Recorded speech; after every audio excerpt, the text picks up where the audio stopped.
নমস্কার বন্ধুরা, চলে আসলাম আরও একটা নতুন রেসিপি নিয়ে। তো বন্ধুরা দেখতেই পাচ্ছ হাতের মধ্যে একদম কি সুন্দর টাটকা টাটকা লাল ডাঁটা। আর এই যে এগুলো হচ্ছে কাঁঠালের বীজ। অনেকে আছো যে পাকা কাঁঠাল খাও কিন্তু কাঁঠালের বীজগুলো হয়তো ফেলে দাও, কিন্তু এই কাঁঠালের বীজ দিয়ে এত সুন্দর একটা ডাঁটা শাকের রেসিপি হতে পারে তোমরা অনেকেই হয়তো জানো না। ভিডিওটা স্কিপ না করে পুরো ভিডিওটা দেখতে থাকো, তাহলে একবারে বুঝতে পারো। আর আজকের রেসিপিটার নাম হচ্ছে কাঁঠালের বীজ দিয়ে চচ্চড়ি। তাহলে চলো বেশি দেরি না করে চলে যাওয়া যাক আমার খোলামেলা রান্নাঘরে। তাহলে আমি এই ডাটাগুলোকে সুন্দর করে কেটে ছাড়িয়ে নেব।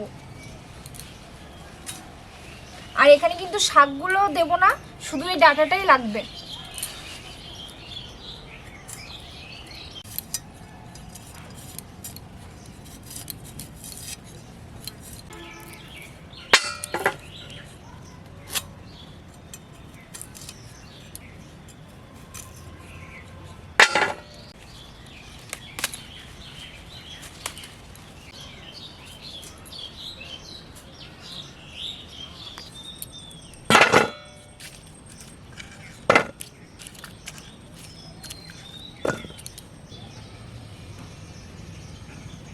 ডাটাগুলো খোসা ছাড়িয়ে খুব সুন্দরভাবে কেটে নিয়েছি। আর এখানে দেখো কত সুন্দর কচি কচি শাকগুলো। এই শাকগুলো কিন্তু ভাজা খেতে খুব ভালো লাগে, তাই এই শাকগুলো রেখে দেবো, অন্যদিন ভাজা করব। আর এখন আমি আলুটাকে কেটে নেবো।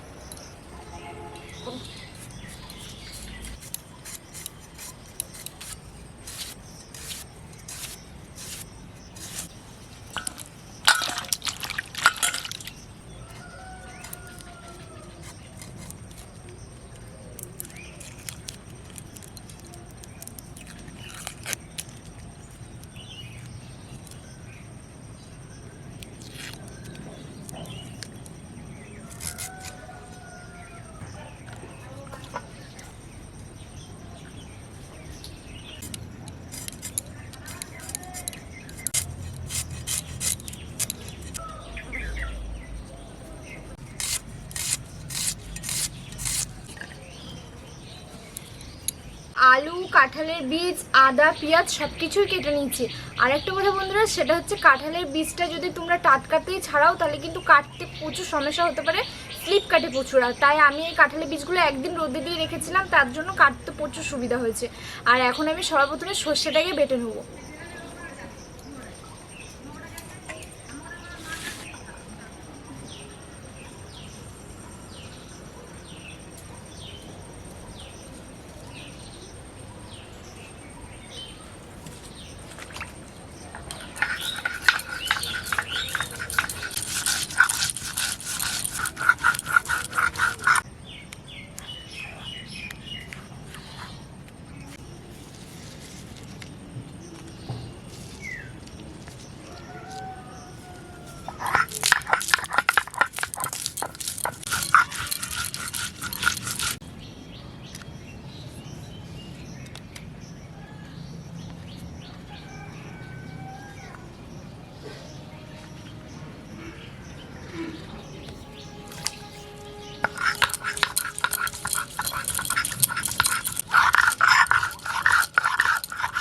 আদা, কাঁচা লঙ্কা আর সর্ষেটাকে আমি বেটে নিয়েছি।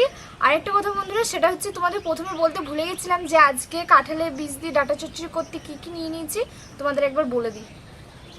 আদা, পেঁয়াজ, কাঁচা লঙ্কা, ধনেপাতা, তেজপাতা, শুকনো লঙ্কা, বড়ি, সর্ষে, পাঁচফোড়ন, হলুদ, লবণ, চিনি, তেল, কাঁঠালের বীজ, লাল ডাঁটা আর আলু। তাহলে চলো সবার প্রথমে আমি এখন উনুনটাকে ধরিয়ে নেবো।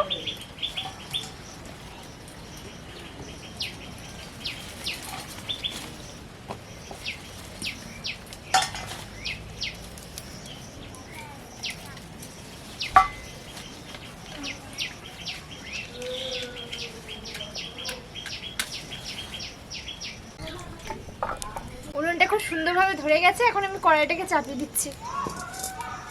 কড়াইটা গরম হয়ে গেছে, এখন আমি কড়াইয়ের মধ্যে সরষের তেল দিয়ে দেবো।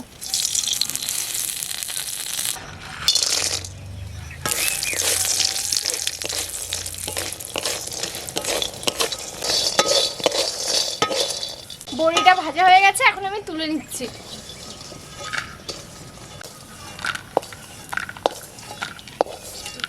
কড়াইয়ে আবারও তেল দিয়ে দিচ্ছি এই মশলাগুলো ভাজার জন্য। পাঁচ ফোড়ন, শুকনো লঙ্কা, তেজপাতা, পেঁয়াজটা দিয়ে দিচ্ছি।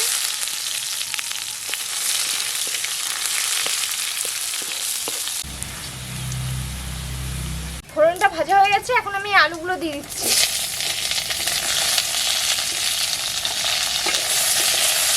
এখন লবণ দিয়ে দিচ্ছি,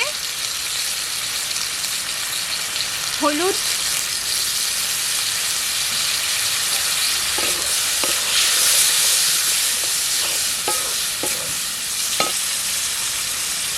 আদা বাটা, লঙ্কা বাটা,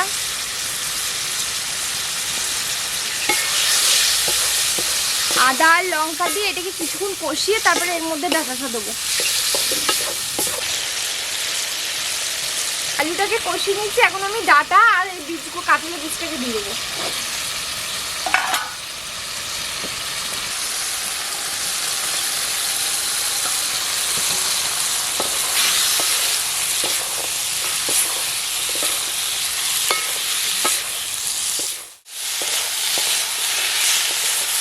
ডাঁটা, আলু, কাঁঠালের বীজ সব কিছু খুব সুন্দরভাবে কষিয়ে নিচ্ছি। এখন অল্প করে জল দিয়ে দেবো।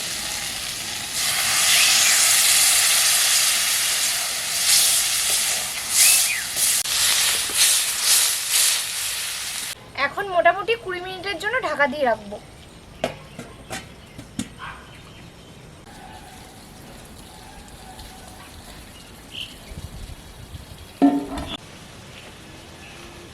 মোটামুটি 15 মিনিট হয়েছে আর বেশ সেন্টটাও তো খুব সুন্দর বেরিয়েছে। এখন ঢাকনাটা তুলে দেখি যে কি হলো।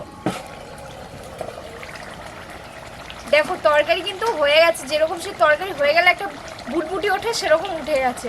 এখন দেখি ডাঁটা আলুগুলো সিদ্ধ হয়েছে নাকি।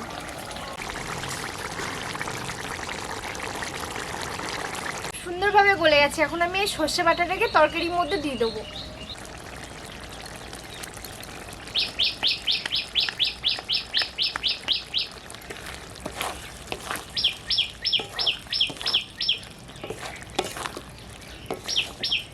বড়িটাও দিয়ে দেবো।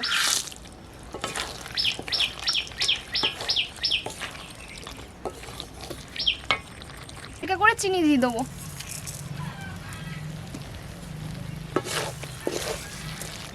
ধনেপাতা কুচিটা দিয়ে দেবো।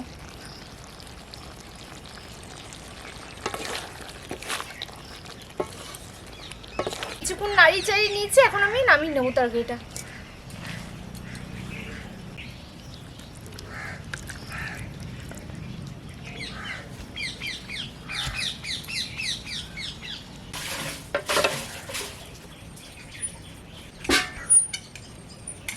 তাহলে বন্ধুরা, কাঁঠালের বীজ দিয়ে ডাঁটা শাকের চচ্চড়ি নিয়ে বসে গেছি একদম গরম গরম। আর দেখো সাইডে কিন্তু একদম ডাঁটা গাছও রয়েছে পাশে, এই যে লাল ডাঁটা গাছ।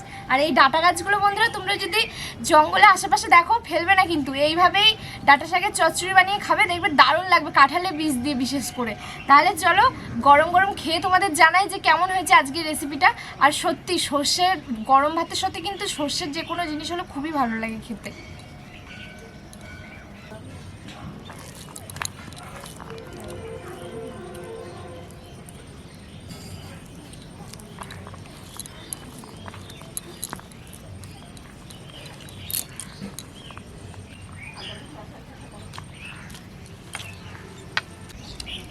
বন্ধুরা দারুণ হয়েছে। কাঁঠালের বীজগুলো এত সুন্দর গলেছে না, কি জানো তো, এই কাঁঠালের বীজ কিন্তু শুধু এই মাসটাতেই পাওয়া যায়। তার জন্য কিন্তু কাঁঠালের বীজ যে কোনো রেসিপিতে দিলে তরকারির স্বাদটা কিন্তু আরও দ্বিগুণ বেড়ে যায়।